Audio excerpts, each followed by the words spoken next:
ونصلي على رسوله الكريم أما بعد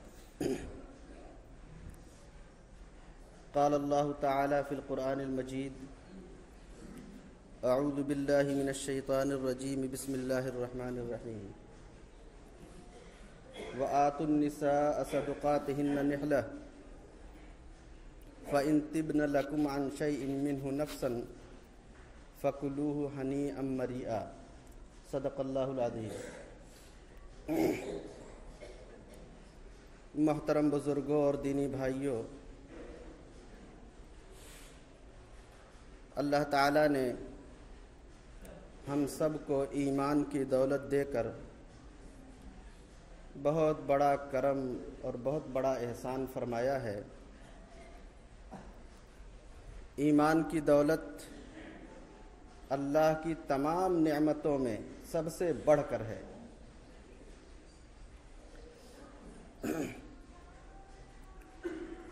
ابھی جو آیت کریمہ ہم نے آپ کے سامنے تلاوت کی ہے، اس کا تعلق حق مہر سے ہے۔ حق مہر جب شادی ہوتی ہے تو شوہر کی طرف سے عورت کو مہر دیا جاتا ہے۔ حق مہر یہ عورتوں کا حق ہے۔ ہر شخص اپنی بیوی کو حق مہر ادا کرے، یہ حق واجب ہے اور اللہ کی طرف سے یہ فرض کیا ہوا ہے۔ یہ کوئی آپس میں طے شدہ معاملہ نہیں ہے، بلکہ اللہ تعالیٰ نے حق مہر کو ہر شوہر پر اپنی بیوی کے لیے واجب کیا ہے۔ حق مہر کے سلسلے میں زمانے جاہلیت میں بڑی کوتاہی تھی۔ زمانے جاہلیت میں تو لوگ عورتوں کو کوئی اہمیت دیتے ہی نہیں تھے۔ ایک ضرورت کا ایک سامان سمجھتے تھے اور کوئی عزت اور کوئی وقار اس کو نہیں دیتے تھے۔ مال وراثت میں کسی طرح کا حصہ ان کو نہیں دیا جاتا تھا۔ جس کا شوہر مر جائے تو وہ عورت بیوہ بے یار و مددگار پڑی رہتی تھی، اور حق مہر دینے میں تو انتہائی ظلم ہوتا تھا کہ شوہر اپنی بیوی کو حق مہر نہیں دیتا تھا۔ اگر کبھی لڑکی کے ولی نے یعنی لڑکی کے باپ نے اگر اس کے شوہر سے وصول کر لیا تو پھر باپ بھی ظلم کرتا تھا کہ بیٹی کو نہیں دیتا تھا اور اپنی ضرورت میں خرچ کر لیتا تھا۔ تو اس طرح عورتوں پر بہت ظلم ہوتا تھا۔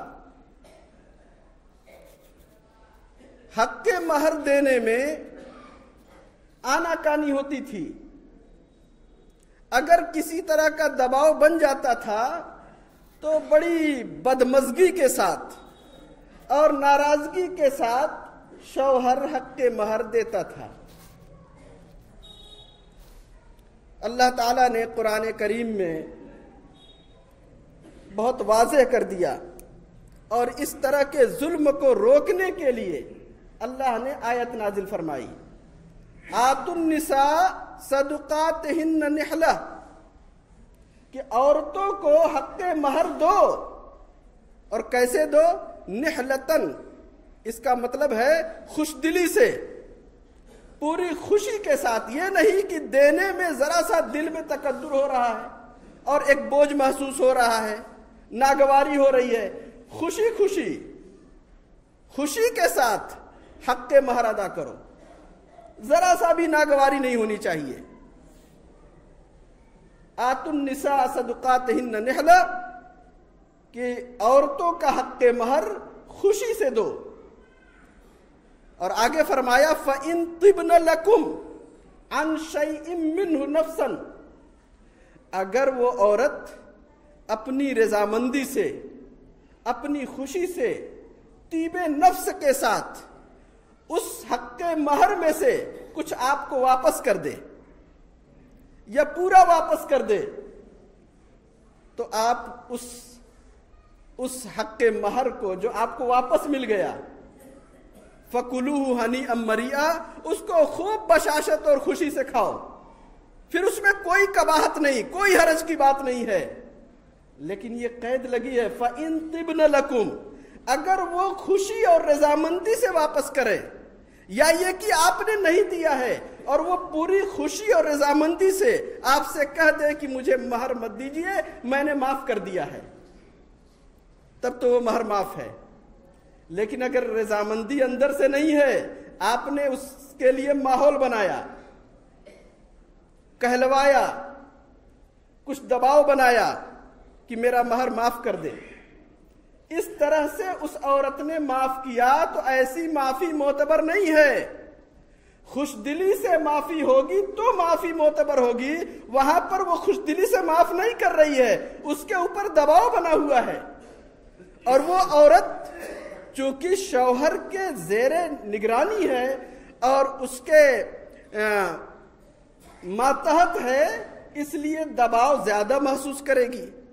تو آپ کی طرف سے یہ کہنا کہ معاف کر دو، آپ کوشش کریں اور وہ اس طرح معاف کرے، تو ایسی معافی معتبر نہیں ہے۔ آپ اس کو دے کے دیکھیے،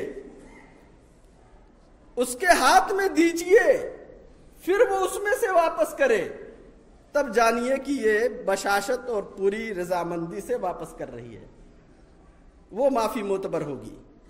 اس طرح سے دباؤ بنا کر کے معاف کرا لینا یہ معافی معتبر نہیں ہے۔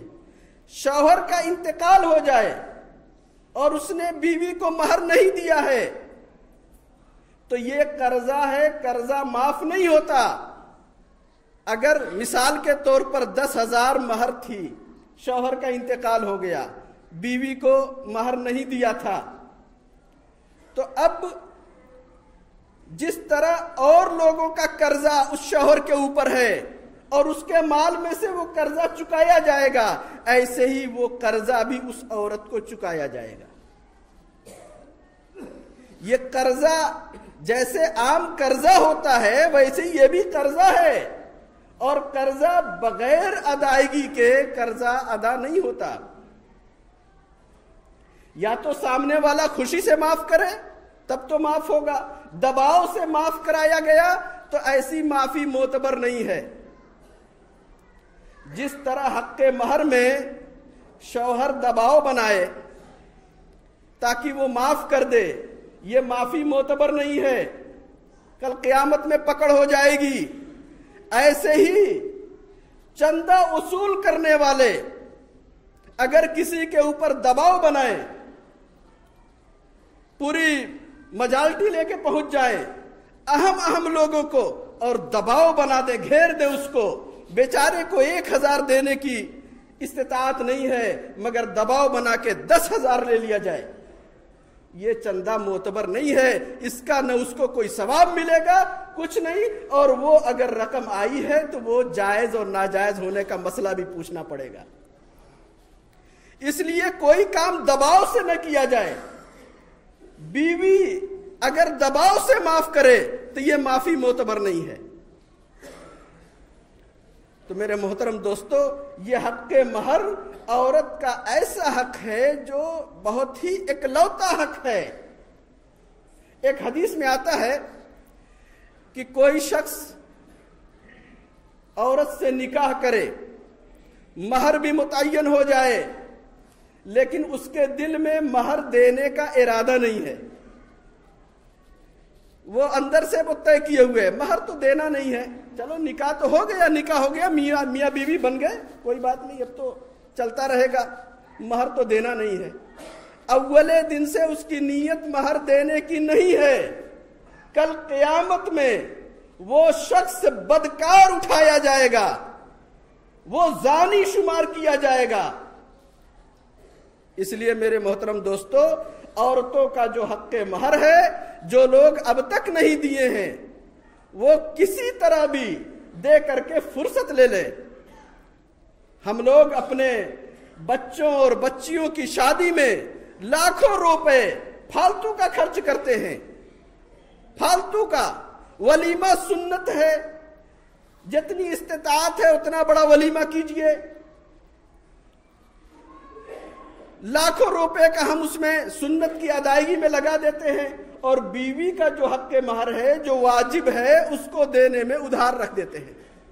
عام طور سے لوگ ادھار رکھ دیتے ہیں، اور پرانے لوگوں میں تو ہم اکثر کو ہم سمجھ سکتے ہیں، پہلے زمانے میں عام طور لوگ ادھار چھوڑے رہتے تھے، اور جب موت کا وقت آتا تھا تو بیوی سے کہتے معاف کر دو، یا بیوی کا انتقال ہونے لگا وہ اس سے کہتے معاف کر دو، شوہر کا انتقال ہونے لگا شوہر بلا کے کہتا کہ میرا مہر معاف کر دو۔